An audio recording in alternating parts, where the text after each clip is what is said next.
اپنی ذات کے لیے تو ہم روزانہ تیار ہوتے ہیں، سجتے ہیں، سنورتے ہیں، لیکن جب عبادت کا وقت آتا ہے تو بھی ہمیں اسی طرح جوش و خروش کے ساتھ، محبت کے ساتھ اللہ تعالیٰ کے حضور پیش ہونا چاہیے۔ اس کے لیے بھی ضروری ہے کہ ہم ویسی ہی تیاری کریں جس طریقے سے ہم اپنے روزمرہ کے معمول میں کرتے ہیں۔ آج کے اس ولاگ میں بات کریں گے عبادت کے لیے اہتمام کرنے پہ، اس کے علاوہ گھر کی کچھ آرگنائزیشن پہ۔ السلام علیکم میری پیاری بہنوں اور یوٹیوب فیملی، کیسے ہیں آپ سب؟ صبح کا بہت ہی خوبصورت سا سماں ہے۔ فجر کی نماز پڑھنے کے بعد میں روزانہ تقریباً اپنے ٹیرس پہ آ جاتی ہوں۔ آج ویکینڈ تھا، مجھے جاب پہ نہیں جانا تھا، تو اس لیے میں نے سوچا کہ بچے سو رہے ہیں تو میں صبح تھوڑا سا ٹائم اپنے لیے بھی نکال لوں۔ میں نے یہ قہوہ بنا لیا اور اس کے بعد میں چھت پہ آ کے، بہت خوبصورت سا سماں تھا، بہت ہی مزہ آ رہا تھا، انجوائے کر رہی تھی میں۔ باہر چڑیوں کے چہچہانے کی آواز بھی تھی، اور بس پھر سے یہی ہوتا ہے کہ صبح جب میں اٹھتی ہوں نا تو ساتھ میں میرے ذہن میں پلاننگ ہوتی ہے کہ میں نے آج سب سے پہلے کیا کام کرنا ہے۔ تو اس پلاننگ کے لیے سب سے پہلے نا میں نے یہ کچن کی باسکٹ نکالی تھی۔ کافی دنوں سے میرے مائنڈ میں تھا کہ جیسے ہی ٹائم ملے گا نا تو میں اس کو واش کر لوں گی۔ یہ ہمارے گھر میں ایکسٹرا باسکٹ یوز ہوتی ہے۔ پہلے نا میرے کچن میں 2 باسکٹ استعمال ہوتی تھی برتن رکھنے کے لیے، لیکن پھر ایک ہی ایکسٹرا تھی تو اس کو میں نے نا ایک اور پرپس کے لیے یوز کر لیا۔ ہمارے گھر میں کافی زیادہ یہ جیسے ایکسٹرا ہو جاتے ہیں نا پیاز، آلو وغیرہ، وہ رکھنے کے لیے۔ تو جب وہ ختم ہو گیا تھا سارا مٹیریل تو میں نے سوچا کہ اب اس کو دوبارہ سے دھو کر تو واپس اس کی جگہ پر رکھ دیا جائے۔ اس طرح کے جو آئٹمز ہوتے ہیں ان کی کلیننگ بھی بہت زیادہ ضروری ہوتی ہے، اور جب کوئی گھر میں زیادہ چیزیں آ جائیں، زیادہ اناج یا چیزیں سنبھالنے کے لیے ہوں تو پھر یہ باسکٹس بہت زیادہ کام آتی ہیں۔ تو میں نے اس کو تبھی کچھ دن پہلے نکالا بھی تھا، بلکہ کچھ منتھ پہلے میں نے اس کو نکالا تھا، اور اس میں نے نا پیاز اچھے طریقے سے رکھ دیے تھے۔ اب جب پیاز ختم ہو گئے تو پھر میں نے سوچا کہ اس کو دھو کے دوبارہ سے نا رکھ دیا جائے تاکہ نیکسٹ ٹائم کے لیے بھی یہ کام آ سکے۔ اس کو میں سمپل اسپنج اور سرف کی مدد سے ہی دھو لیتی ہوں، یا پھر اس کو برتن دھونے والا جو سوپ ہوتا ہے وہ استعمال کر لیتی ہوں۔ اس سے اس میں بہت اچھی سی شائن آ جاتی ہے، اور دھونے کے بعد پھر میں اس کو نا تھوڑی دیر کے لیے الٹا کر کے چھان کے اور کسی ایسی جگہ پہ رکھتی ہوں جہاں اس میں سے سارا پانی جو ہے نا وہ ڈرین ہو جائے۔ تو ہمارے گھر میں آرگنائزیشن کے لیے نا بہت سی ایسی چیزیں ہوتی ہیں جو ہمیں جن کو ہم اہمیت نہیں دے رہے ہوتے، اور ان کو ہم ایکسٹرا سمجھ کے عام طور پر پھینک دیتے ہیں یا اس کو کسی ایسی جگہ رکھتے ہیں جو بعد میں ہمیں ملتی نہیں ہے۔ لیکن جو کچن کے آئٹمز ہوتے ہیں نا، اس کو ضروری ہے کہ ہم سنبھال کے رکھیں، اور جتنی زیادہ گھر میں اسٹوریج ہوگی نا، یعنی چیزوں کو اسٹور کرنے کے لیے جتنے زیادہ ہمارے پاس آئٹمز موجود ہوں گے اتنی ہی زیادہ ہمارے لیے آسانی ہوگی۔ تو اکثر لوگ تو یہ کرتے ہیں کہ گھر میں چھوٹی چھوٹی اسٹوریج کے لیے ہر ان کے کارنر پہ کیبنس بنی ہوتی ہیں، جیسے برتن رکھنے ہیں،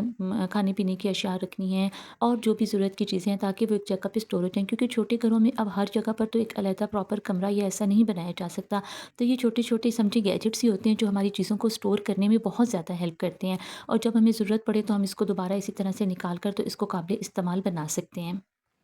اصل بات ہوتی ہے چیزوں کو اہمیت دینے کی۔ تو جو سمجھدار خواتین ہوتی ہیں یا جو خاتون خانہ ہوتی ہے ان کو پتہ ہوتا ہے کہ ہر چیز کی کیا اہمیت ہے اور اس کو ہم کس موقع پر کس طریقے سے استعمال کر سکتے ہیں۔ اسی طریقے سے گھر میں جو برتن ڈبے وغیرہ آتے ہیں، اکثر ہمارے پاس دالیں وغیرہ رکھنے کے لیے ڈبے پراپر موجود نہیں ہوتے، تو گھر میں جو بھی ڈبے وغیرہ آئیں ہمیں چاہیے کہ ہم ان کو سنبھال کے رکھ لیں تاکہ دالیں اسٹور کرنی ہوں یا کوئی بھی ہمارے ایسے فوڈ آئٹمز ہیں ہم اس میں ان کو اسٹور کر کے رکھ سکیں۔ تو ویکنڈ روٹین میں ہمیشہ کی طرح کپڑے دھونا بھی شامل ہوتا ہے، لیکن اس دفعہ میں نے بالکل تھوڑے سے کپڑے ایسے رکھے تھے جو مجھے ویکنڈ پہ دھونے کے لیے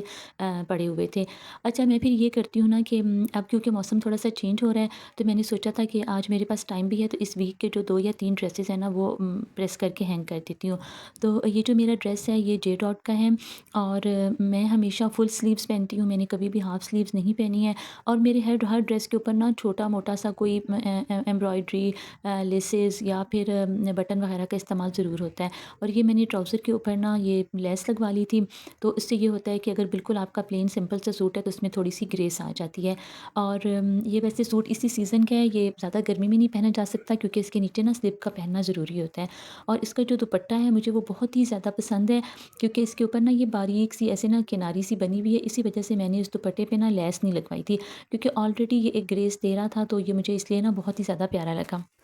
تو میں نے اس دوپٹے کو ایز اٹ از ہی رکھا ہے، جسٹ اس کے نا جو سائڈ تھے نا پلو اس کے اوپر سمپل پیکو کروا لی ہے، اور باقی جو اس کا فرنٹ تھا نا اس کے اوپر یہ جو ایک کناری سی ہے وہ ایسے ہی نظر آ رہی ہے جو بہت ہی خوبصورت لگتی ہے۔ یہ میرا دوسرا ڈریس ہے، میں نے یہ سیفائر سے لیا تھا اور یہ بھی مجھے بہت زیادہ پیارا لگتا ہے، اس کو میں نے ابھی تک پہنا کوئی نہیں ہے، صرف اس کو ایک بار بچوں کے رزلٹ ڈے پہ ہی پہنا تھا۔ تو اس پہ ہلکی ایمبرائڈری ہے لیکن نا یہ بہت ہی گریسفل ہے، اس کی بھی آپ دیکھیں فل سلیوز ہیں، یہ میں نے ٹیلر سے اسٹچ کروایا تھا۔ اور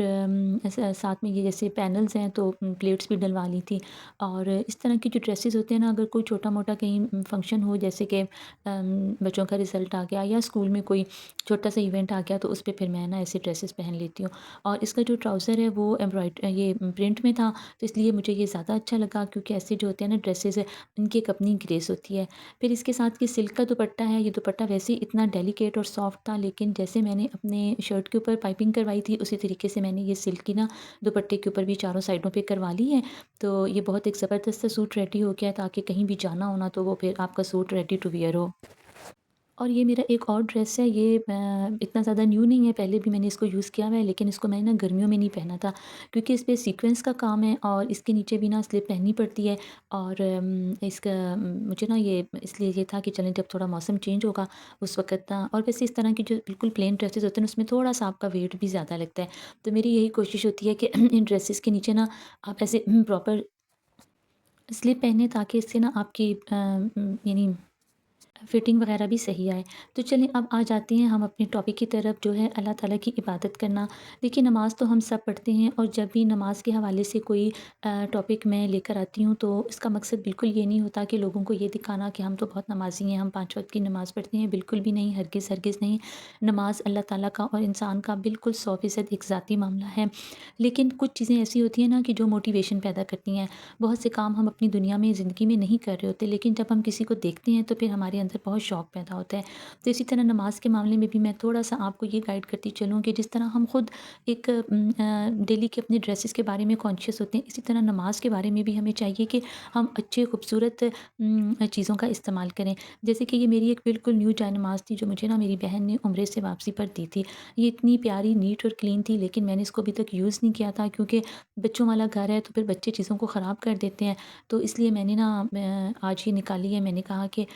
پرانی جائے نماز جو ہے ان کو دھو کے رکھ دیا جائے گا، اور یہ جو نیو جائے نماز ہے نا یہ میں استعمال کر لیتی ہوں۔ تو اسی طرح ہمیں چاہیے کہ نماز پڑھتے وقت ہم خوبصورت تسبیح، خوبصورت جائے نماز کا استعمال کریں، اور اکثر میں نے دیکھا ہے کہ خواتین دوپٹے میں ہی نماز پڑھ لیتی ہیں، لیکن میں یہ سمجھتی ہوں کہ نماز پڑھنے کے لیے ہمیں پراپر طریقے سے نا ایک وائٹ چادر کا استعمال کرنا چاہیے، اور اگر وائٹ چادر نہیں ہے تو کوئی اور ایسی جو ہم نے اسپیشل نماز کی چادر بنائی ہو۔ اب یہ دیکھیں، یہ میری ایک اور چادر ہے، یہ تقریباً گولائی میں ہے، اور اس کا فائدہ یہ ہوتا ہے کہ یہ بہت اچھی طرح سے پوری کی پوری باڈی کو کور کر لیتی ہے۔ اس سے آپ کے بال، ہاتھ، بازو، سر کے بال مکمل طور پر ڈھک جاتے ہیں۔ تو مجھے بہت زیادہ پسند ہے کہ جب بھی ہم نماز پڑھیں تو ہمارا جو ہے نا پورے کا پورا جسم تو کور ہو ہی صحیح، لیکن ہمارے ہاتھ اور بازو یہ مکمل طور پر کور ہوں، تاکہ جب ہم ہاتھ اٹھاتے ہیں تو ہمارے جو بازو ہیں وہ نظر نہ آ رہے ہوں۔ اور نماز کی خوبصورتی بھی یہی ہوتی ہے کہ ہم جو ہے جس طرح سے ایک پردہ واجب ہے، جو واجب پردے کے احکامات ہیں وہ سارے کے سارے ہم نماز کے اندر بھی ادا کریں، اور ہم اچھے طریقے سے بہت خوبصورتی کے ساتھ، اہتمام کے ساتھ اللہ تعالیٰ کی بارگاہ میں حاضر ہوں۔ تو میں نے خود بھی نا نماز کے لیے تقریباً 2 سے 3 چادریں بنائی ہوئی ہیں، جو اسپیشل میں صرف نماز پڑھنے کے وقت ہی استعمال کرتی ہوں، تاکہ وہ ان پہ ڈسٹ وغیرہ بھی نہ پڑے، اور نماز پڑھنے میں دقت بھی نہ ہو کہ کہیں ہاتھ نظر آ رہے ہیں، بازو نظر آ رہے ہیں۔ اور اس کے علاوہ ایک اور طریقہ بھی بہت آئیڈیل ہے کہ اگر آپ کے پاس بڑی چادر نہیں ہے تو آپ نا گھر میں سلیوز بنا لیں۔ سلیوز جو ہوتی ہیں مل بھی جاتی ہیں، اور ویسے یہ ہے کہ آپ خود بھی بنا سکتے ہیں۔ تو پراپر سلیوز بنا لیں، اور نماز پڑھنے سے پہلے آپ نا بازو کے اوپر وہ بنی بنائی جو سلیوز ہوتی ہیں وہ یوز کر لیں۔ اس سے یہ ہوتا ہے کہ پھر آپ کے بازو مکمل طور پہ کورڈ ہو جاتے ہیں۔ پھر اگر آپ دوپٹے میں بھی نماز پڑھیں گے نا تو پھر آپ کے بازو جو ہیں وہ اللہ اکبر کرتے ہوئے یا ہاتھوں کو ہلاتے ہوئے وہ بازو آپ کے انکورڈ نہیں ہوں گے، اور آپ کی نماز جو ہے نا وہ آپ کی یعنی زیادہ وہ آپ کو معرفت اور فضیلت دے گی۔ تو یہاں پر اب میں اپنے ہسبینڈ کے کپڑے پریس کر رہی تھی، اپنے بیٹے کے بھی ہم نے آج جانا تھا شام میں کسی کے گھر۔ تو جو بھی ٹائم ہم اپنی فیملی کے ساتھ گزارتے ہیں نا، میں یہ سمجھتی ہوں کہ یہ سب سے زیادہ بہترین انویسٹمنٹ ہوتی ہے۔ یعنی کہ میں نے اکثر دیکھا ہے کہ لیڈیز کے پاس جب بھی ٹائم ہوتا ہے نا تو وہ زیادہ تر آؤٹ سائڈ رہتی ہیں، گھر کے باہر چلا گیا، کسی کا حال پوچھنے، کسی کی خیر خبر لینے، کسی کے معاملات کے حوالے سے کسی کا کوئی مسئلہ حل کرنے کے لیے، وہ چیزیں بھی شاید ضروری ہوتی ہوں گی، لیکن میں تو اس طرح کی خاتون نہیں ہوں،